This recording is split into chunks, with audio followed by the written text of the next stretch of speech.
Hello, আসসালামু আলাইকুম। আজকে আমি প্রথমবারের মতো ডাবের পুডিং বানাবো।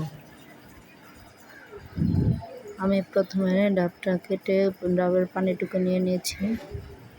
তারপর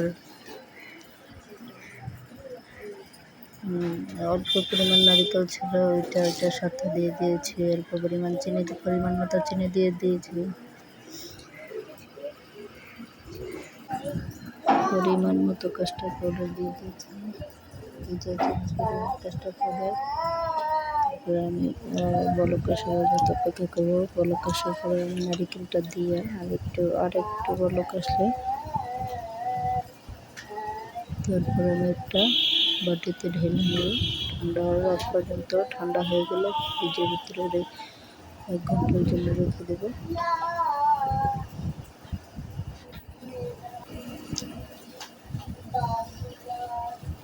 তারপর ঠান্ডা